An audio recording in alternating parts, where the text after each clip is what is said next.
Somos la Iglesia Alianza Cristiana y Misionera Cono Norte Callao, una congregación que ha celebrado recientemente sus 18 años de fundación y a la que Dios le ha regalado una visión clara y específica, la de ganar y restaurar familias completas para Cristo. Le damos la bienvenida a la Iglesia Alianza Cristiana y Misionera Cono Norte Callao.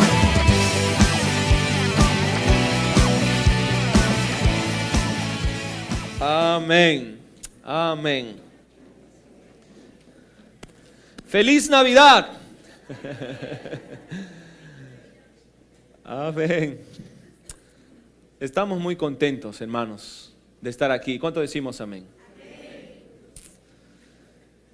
Algunos un poco agotados porque el día de ayer tuvimos una jornada intensa, desde las 8 de la mañana hasta las 9 de la noche, primero haciendo un show aquí para los niños de Tomás Valle, y también cerca de la 1:30 de la tarde, un poquito más tal vez, yendo hasta Aucayama para poder también hacer lo mismo, pero por los niños de Aucayama, por un sector de Aucayama.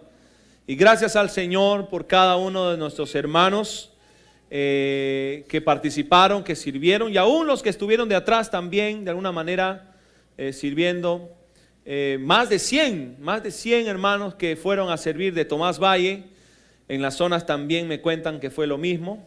Así que ha sido una bendición poder estar. Hoy realmente luché por llegar a las 5:30 de la mañana, como normalmente lo hago los domingos. El sueño me vencía, pero me levanté, no la pensé 2 veces, porque si la pensaba 2 o 3 veces me quedaba en la cama. Pero sabía que había una responsabilidad y por supuesto teníamos que estar aquí. Y gracias al Señor que nos permite estar en este lugar.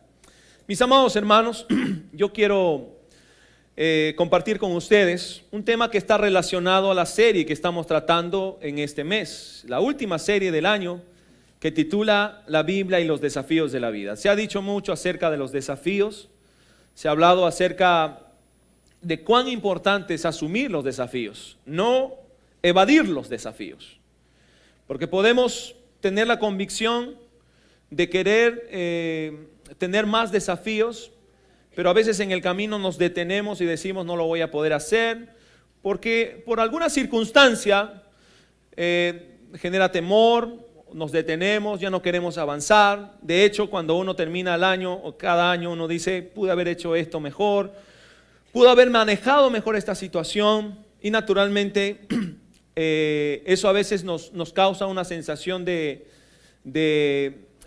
no solamente de desconsuelo, de conformismo, sino muchas veces ya no queremos avanzar en la vida. Pero gracias al Señor que Él nos da la posibilidad de seguir asumiendo nuevos desafíos, y a la luz de su palabra que encontramos muchos desafíos que podemos hacerlo. Creo que es oportuno que podamos mirar algunos de ellos en esta mañana. Mi esposa ha leído una porción de la palabra escrita por el apóstol Pablo. En un tiempo muy difícil para él, estaba en la cárcel en Roma, y escribe directamente a la iglesia de Filipos, tal vez enterándose de una situación que había pasado con 2 de sus colaboradoras, Evodia y Síntique, y parece que había un desacuerdo entre ellas. Entonces esta carta trata de alguna manera persuadir, hacerle entender, y sobre todo a toda la iglesia en general. Qué bueno es nuestro Dios, que esta palabra de una manera nos permite a nosotros reflexionar para nuestro tiempo y mirar estas características y asumirlas como nuestros propios desafíos para este tiempo. Permítame leer una introducción que tiene que ver con Jesús. Hoy quiero hablar de Jesús, hermanos, porque qué mejor fecha o mejor tiempo en todo caso que hablar de Cristo Jesús, que un día nació, que un día vino y lo hizo por ti, lo hizo por mí. Amén, hermanos. Así que vamos a hablar de Jesús. El tema es el desafío de vivir como Jesús. Amén. El desafío de vivir como Jesús. Entonces, si Él es el mejor modelo, si Él es el mejor ejemplo, entonces hagamos propia estas características para el tiempo de hoy en nuestras vidas. Esta introducción, permítame leer por favor. Jesús no se fijó en sí mismo. Jesús no se fijó en sí mismo, sino en los demás. Desde niño hasta la cruz mostró siempre una disposición inmediata y constante para extender sus manos a los demás. Estaba siempre listo para aliviar cualquier sufrimiento que percibía. Protegió con amor a aquellos que eran generalmente marginados en la sociedad, tales como los niños, las mujeres, los extranjeros, los leprosos, los cobradores de impuestos, entre otros. Jesús vino a servir y no para ser servido. Su gran interés hacia el bienestar de los demás eran más importantes para él que satisfacer su propia necesidad física de comida o de abrigo. De hecho, incluso estando en la cruz, se preocupó más por su madre que por sus propios sufrimientos. Su corazón estaba lleno de compasión hacia las grandes multitudes que estaban fatigadas y desorientadas. Fue movido a compasión hacia los indefensos, tales como los 2 ciegos de Jericó, el leproso suplicante, la viuda que había perdido a su hijo, entre otros. Cada acto de misericordia, cada milagro, cada palabra de Jesús eran motivados por su infinito amor, un amor constante y permanente. Al final de su vida, Jesús mostró vívidamente a sus discípulos que habiéndolos amado desde el principio, los amó hasta el fin. Con su muerte en la cruz, demostró al universo entero que el amor desinteresado triunfa sobre el egoísmo. Ese amor que no ha cambiado y que es la única esperanza a este mundo. ¿Cuántos dicen amén? Jesús es algo, mis amados, es algo que tú y yo debemos de entender, que Jesús es el modelo perfecto, es el ejemplo a seguir, tú y yo. Si hay alguien a quien tenemos que mirar, a quien debemos de estudiar, debemos de aprender, debemos de recordar que Jesús es el modelo perfecto. Amén. Él es el modelo perfecto. Entonces, ¿cómo no atesorar sus principios? ¿Cómo no atesorar lo vivido por Él en carne propia? Y nosotros ponerlo por obra. Vuelvo a decir o a mencionar que el apóstol Pablo estaba en una situación difícil. Estaba en la cárcel. Y parece que se enteran y le dice: oye, Bodia y Cinti, que 2 de tus colaboradoras están como que están peleándose. Hay un desacuerdo entre ellas aparentemente. Entonces Pablo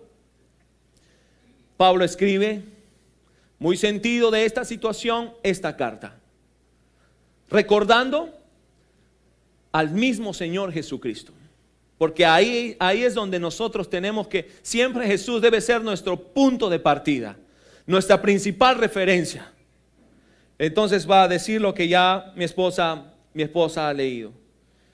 Entonces, para sintetizar de algún modo, permítame mencionar algunas características vividas por el propio Señor Jesucristo que deberían ser para nosotros un gran desafío. No deberíamos obviar estas características, deberíamos considerarlas como propia, desafiarnos a cumplirlas. Y más aún en este tiempo, cuando la gente está afanada, está mirando los detalles, y no está mal que uno pueda estar en casa, en familia, pero no debemos de olvidar que hubo alguien que nació, que hay alguien que vivió, pero hay alguien que murió y resucitó, y su nombre es Jesucristo. Amén. Su nombre es Jesús. Entonces, Mirando esta carta, o por lo menos la porción de esta carta, encontramos algunas verdades. Vamos a sintetizar y de alguna manera recoger estos principios a la luz de lo que hemos leído. El texto dice: sintiendo lo mismo, teniendo el mismo amor, unánimes, sintiendo una misma cosa, en el verso 2. En el verso 3, nada hagáis por contienda o por vanagloria, antes bien con humildad, estimando cada uno a los demás como superiores a él mismo, en el versículo 3. No mirando cada uno por lo suyo propio, sino cada cual también por lo de los otros, en el versículo 4. El cual, siendo en forma de Dios, no estimó el ser igual a Dios como cosa a que aferrarse, en el verso 6. Sino que se despojó a sí mismo, tomando forma de siervo, hecho semejante a los hombres, en el verso 7. Y en el verso 8, y estando en la condición de hombre, se humilló a sí mismo, haciéndose obediente hasta la muerte y muerte de cruz. De cada uno de estos versículos, que ya propiamente se entiende y se sobreentiende, vamos a recoger la esencia de lo que el apóstol Pablo quiso decir a esta iglesia. Entonces veamos, número uno, Pablo le dice a Filipos, a la iglesia, sintiendo lo mismo, teniendo el mismo amor, unánime, sintiendo una misma cosa. Que en esencia estaba anunciando lo que el Señor Jesús vivió, el ejemplo, su ejemplo, que debía de ser pasado por alto, sino todo lo contrario. ¿Qué es lo que les estaba diciendo aquí? Si ustedes tienen que hacer algo, es imitar a Jesús, como Él vivió. Entonces podríamos mencionar a la luz de esta porción, de este verso, que sería algo que caracterizó a nuestro Señor Jesucristo, es que Él siempre mantuvo o trató de mantener siempre la unidad. Trató de mantener la unidad. Como podemos encontrar en algunos ejemplos en la Biblia, en la luz de los evangelios, que uno puede mirar con detenimiento. Por ejemplo, cuando el Señor Jesús estaba orando, a punto de ser arrestado, Él suplicó, Él desde lo más profundo oró y le dijo: Padre, que estos sean uno, como tú y yo. No era algo opcional. El Señor Jesús clamaba por unidad. Clamaba para que haya un mismo sentir. Clamaba para que esto sea una realidad. Que aún tal vez en las diferencias que puedan tener, traten de mantener un sentir. Que a veces es complicado sostenerlo en el tiempo.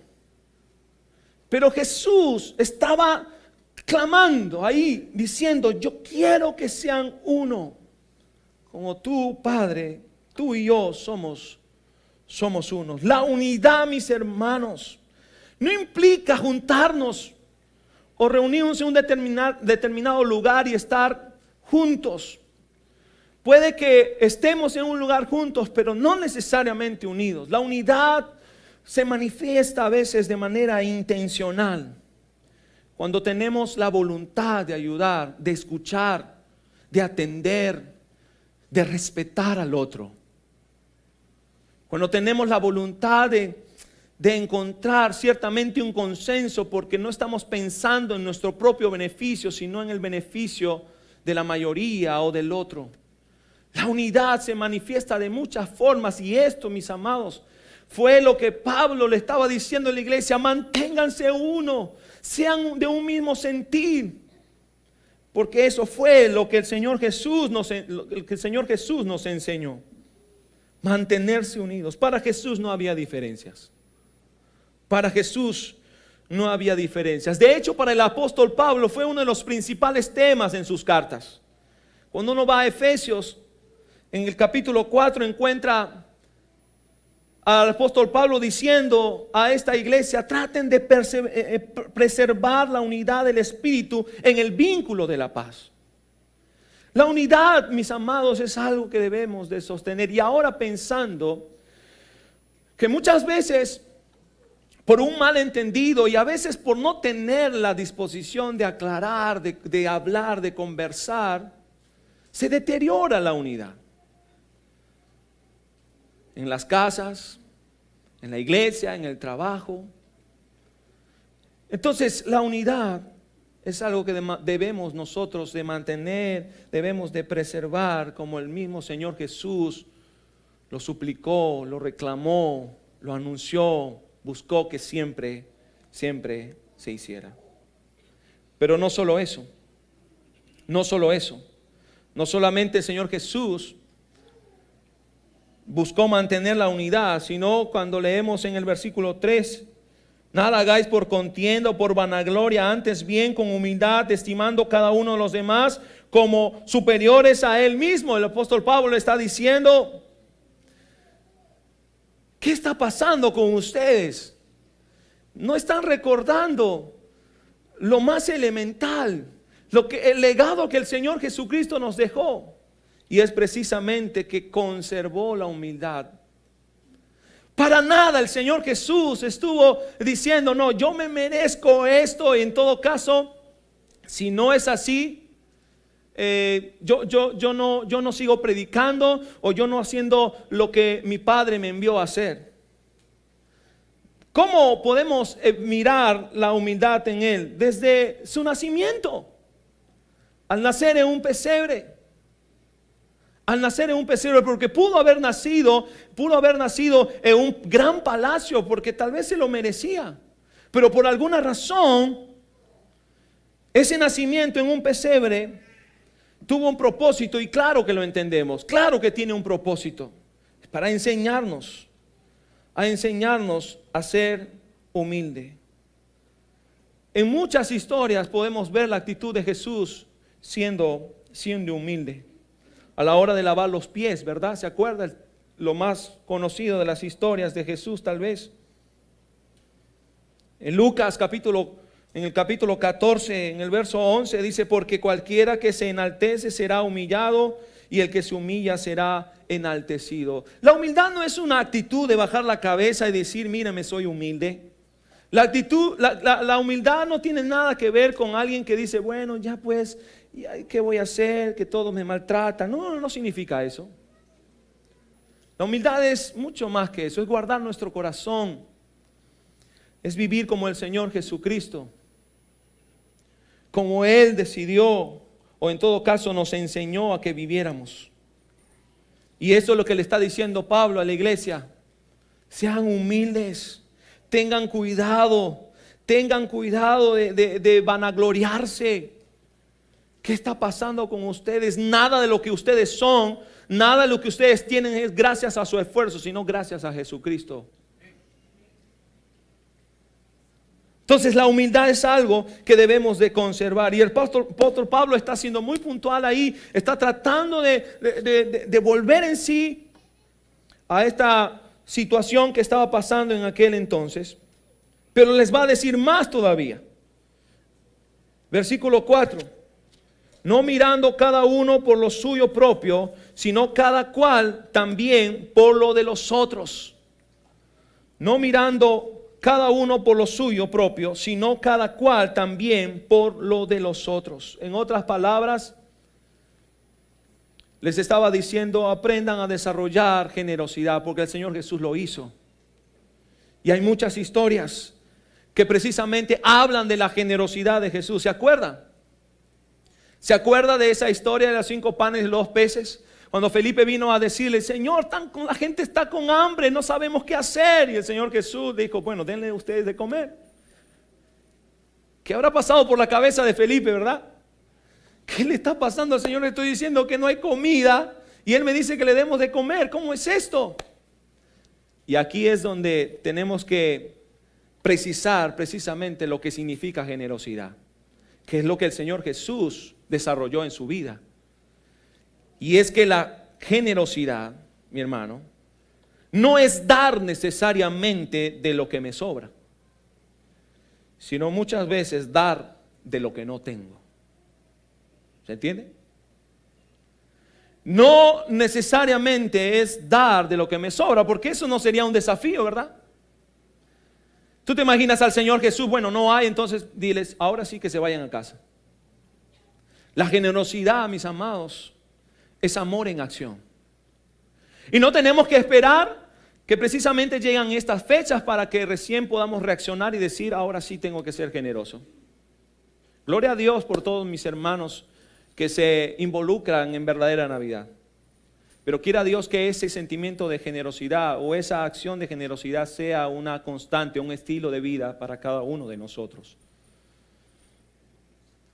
El Señor Jesús demostró generosidad de muchas maneras, mis amados. En Lucas capítulo 14, el verso 13, el verso 14, dice, mas cuando hagas banquete, llama a los pobres, los mancos, los cojos y a los ciegos, y serás bienaventurado, porque ellos no te pueden recompensar, pero te será recompensado en la resurrección de los justos. ¿Cuánto decimos amén? Mis amados, la generosidad debería ser un estilo de vida. Y creo que sobre todo en esta época, hermano, es triste cuando vemos a gente con mucha necesidad. Estaba con mi hijo ayer en Aucayama y le digo, hijo, entra al show. Papá, me dice, no puedo entrar, me dice. ¿Por qué? Es que yo no soy un niño pobre, me dijo. ¿Así? Yo tengo juguetes y ellos no tienen juguetes. Y había llevado algunos juguetes para disque entregar. No le he preguntado si ha entregado. Espero que sí. Dios no nos va a demandar por los pobres o por todos los pobres de este mundo, pero sí de aquel que tú sabes bien que tal vez está pasando una necesidad. Entonces el apóstol Pablo está diciendo allí a la iglesia, por favor no miren ustedes lo suyo propio, porque eso es lo más cómodo. Salgan un poco de esa zona de confort. A veces estamos pensando más en nosotros y no está mal, hermanos. No está mal que digamos yo tengo que cumplir tal reto, tal meta. Pero hay gente que tiene más necesidad que tú, más necesidad que yo. Cada cual también debe mirar por lo de los otros. Desarrolle generosidad. El Señor Jesús nos enseñó. Amén. Desarrollemos generosidad. Verso 6.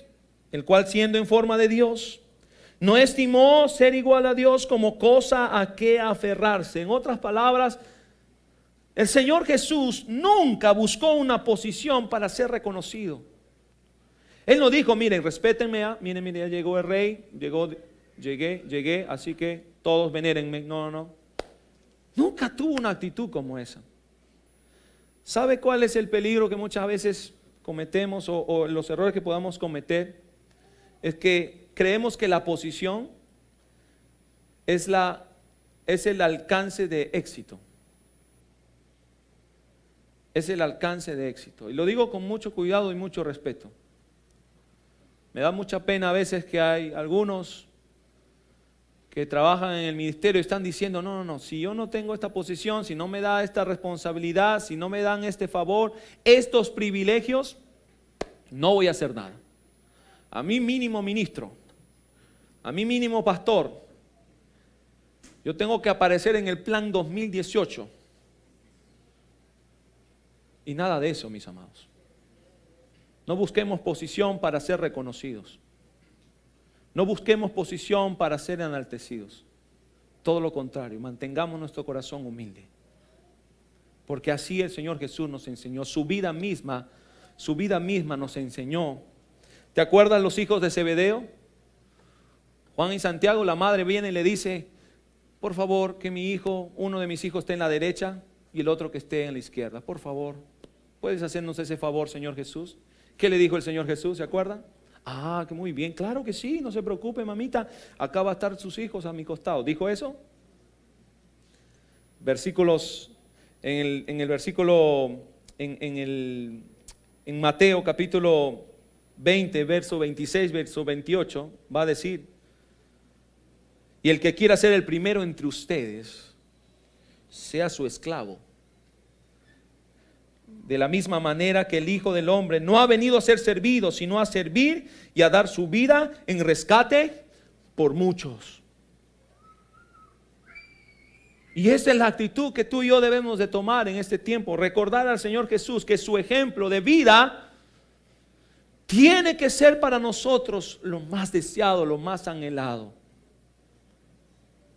Que Él sea el modelo perfecto, no para agradar a hombres, sino para agradarle a Él. Tengo la dicha de servir al Señor desde los 8 años. La iglesia donde nosotros asistíamos era una iglesia en Contamana, una iglesia pequeñita de 20 miembros. Y doy gracias al Señor porque de alguna manera, viviendo esa experiencia, me enseñó a mantener, como se dice, los pies sobre la tierra. Y tocaba un bombo, no había instrumentos. Había una comisión de hermanos fieles que tenían que echar agua al piso de la iglesia porque era de tierra. Y cuando yo veo mi vida en todos esos años y todo lo que el Señor me ha permitido alcanzar, yo digo, Señor, es por tu gracia, es por tu misericordia. Yo no pedí ser pastor, yo no pedí ser un siervo tuyo, tú me llamaste. Yo no estoy pensando a ver qué va a pasar conmigo, a ver qué cargo me... No. Yo estoy aquí porque he decidido servirte, amarte hasta el último día de mi vida. Y tal vez sea muy fácil decir desde este lugar para mí, pero créanme, hermano, no fue fácil. Luché muchas veces con la idea de ser reconocido. Hay gente que vive pendiente de ser reconocido, que tiene que darle una espaldita. No digo que esté mal que podamos darle reconocimiento, claro que sí, porque Dios honra a los que le honran, pero no debería ser para nosotros una motivación especial. Porque alguien podría decir, no, por mí, todo lo que tenemos aquí, todo este servicio, todo este ministerio es gracias a mí. Imagínense que yo viniera y les dijera, ayer he estado chambeando de las 8 de la mañana hasta las 9:30 de la noche y encima me he levantado a las 5:30 para estar aquí, nadie me ha felicitado.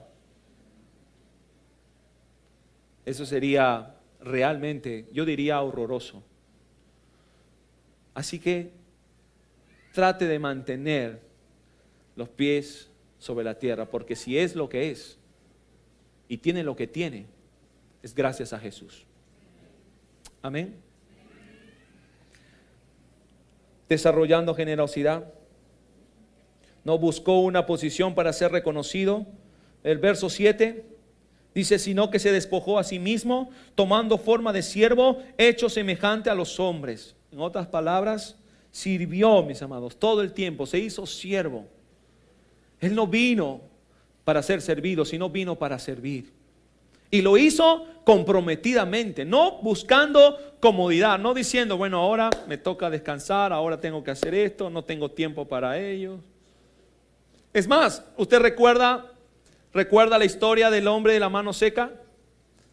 Y los fariseos estaban pendientes de a ver si le va a sanar, porque era sábado, era ley, no trabajar, no hacer nada. Y los fariseos estaban ahí siempre fijándose, a ver qué va a hacer este hombre, a ver qué va a hacer. Y el Señor Jesús sanó a este hombre.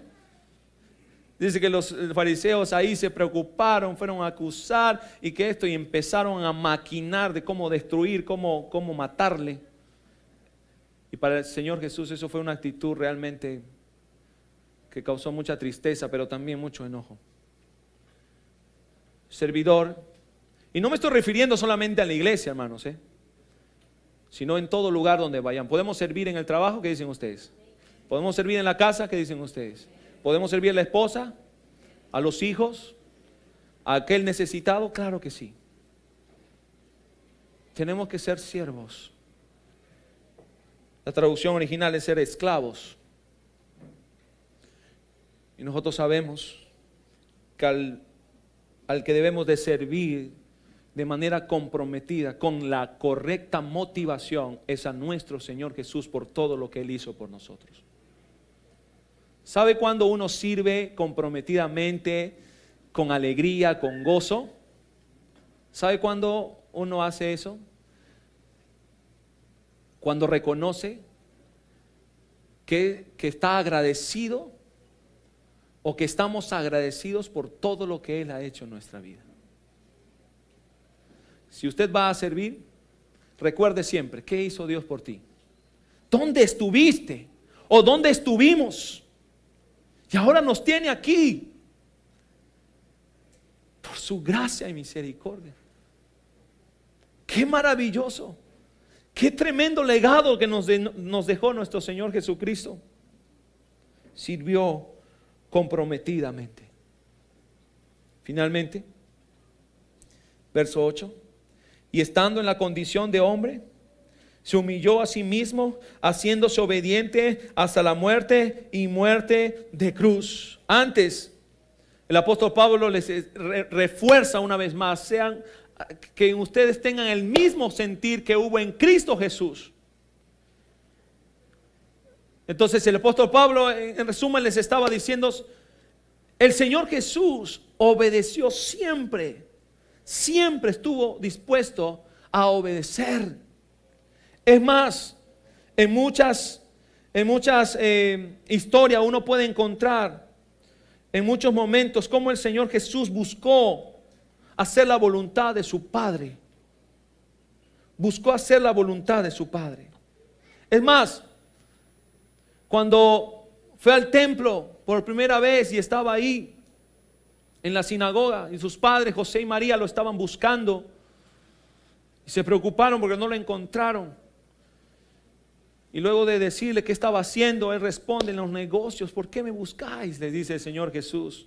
Si en los negocios de mi Padre me encuentro. Pero interesante, porque uno lee un poco más la historia y dice que luego Jesús se sujetó a ellos. En otras palabras, el Señor Jesús, en su deidad, siendo hombre, porque Él no perdió la esencia de ser Dios, pero se hizo hombre para darnos lecciones grandísimas, especiales, maravillosas, que aún desde pequeño aprendió a obedecer. La obediencia, como consecuencia, hermanos, es de la actitud correcta que nosotros tenemos hacia la autoridad. Tú y yo no podemos vivir sin autoridad. Tenemos que buscar reconocer a la autoridad, no porque ha sido impuesta o en todo caso, sino porque Dios mismo nos permite que a través de la autoridad nosotros tengamos bendición. Tenemos que obedecer siempre. En Hebreos, este es uno de los textos que más me gusta. En Hebreos capítulo 5, el verso 8, el verso 9, dice: aunque era hijo, aprendió, hablando de Jesús, aprendió a obedecer mediante el sufrimiento, y una vez que alcanzó la perfección, llegó a ser el autor de la salvación eterna para todos los que le obedecen. La obediencia tiene que ser un estilo de vida para nosotros también. Obedecer siempre, hermanos, aun cuando a veces no nos gusta. Esto pasa en la casa generalmente, ¿verdad? Papá, mamá le dice: manda, tienda la cama, y el papá: otra vez la cama. Anda, compra el pan, o haz tal cosa. Y a veces nos cuesta. Tenemos que obedecer, es para nuestro bien. Pensando en las casas, es para tu bien, hijo, es para tu bien, hija. Y obviamente mirar con respeto a las autoridades que Dios ha puesto en este lugar. En la cultura moderna muchos relacionan la obediencia a la incapacidad de pensar, de tener criterios propios, de ser una persona falta de carácter o tener un espíritu débil. Todo lo contrario, hermanos. Yo creo que la obediencia me hace más humilde. La obediencia nos hace más dispuestos a ser ayudados. La obediencia me mantiene no solamente sujeto a Dios, sino a sus principios, y que me permite avanzar o mejorar en tal aspecto de mi vida. Así que atrevámonos a vivir en obediencia. Amén. 6 características de nuestro Señor Jesucristo, de muchas más que podamos encontrar en su palabra. Pero recordemos esta tal vez y desafiémonos a cumplirla como Él lo desea, como Él lo quiere. Manteniendo la unidad, conservando la humildad, desarrollando generosidad. No buscó posición para ser reconocido, sirvió comprometidamente y siempre obedeció. Amén, hermanos. Conclusión, en el verso 9, que continúa el apóstol Pablo, le dice: por lo cual Dios también le exaltó hasta lo sumo y le dio un nombre que es sobre todo nombre, para que en el nombre de Jesús se doble toda rodilla de los que están en los cielos y en la tierra y debajo de la tierra, y toda lengua confiese que Jesucristo es el Señor, para la gloria de Dios Padre. ¿Cuántos dicen amén a eso? Esta poderosa declaración del apóstol Pablo, nombre que es sobre todo nombre, resume lo que fue, es y será nuestro Señor Jesús. No hay nadie que se compare a Él, y es su deseo que cada uno de nosotros aprenda, se esfuerce a vivir como Él. Para aquellos que recibimos a Cristo, será siempre un gran desafío vivir como Jesús. No basta solo haberlo conocido, sino esforzarnos para vivir una vida piadosa. No basta solo buscar agradarle hoy, sino agradarle todos los días. No basta solo conocer sus promesas, sino vivir las demandas de sus promesas. No basta solo querer más de Él, sino renunciar y sufrir por Él. No basta solo compartir su palabra, sino vivir su palabra. No basta solo vivir por Él y para Él, sino estar dispuesto hasta morir por Él. Deja que Jesús reine en tu corazón. Amén. Jesús debería ser su modelo, su vida misma debería ser para nosotros un gran desafío para lo que viene, para el próximo año. Tal vez la pregunta sería: ¿cuánto de Jesús tenemos? ¿Cuánto de Él tenemos? Yo sé que más de uno aquí podría decir: me falta un poquito aquí, me falta un poquito acá, me falta aquí, o tal vez me falta mucho, como yo también podría decir. Pero parezcámonos más a Él. Parezcámonos más a Él, hermanos. Yo quisiera que se ponga en pie.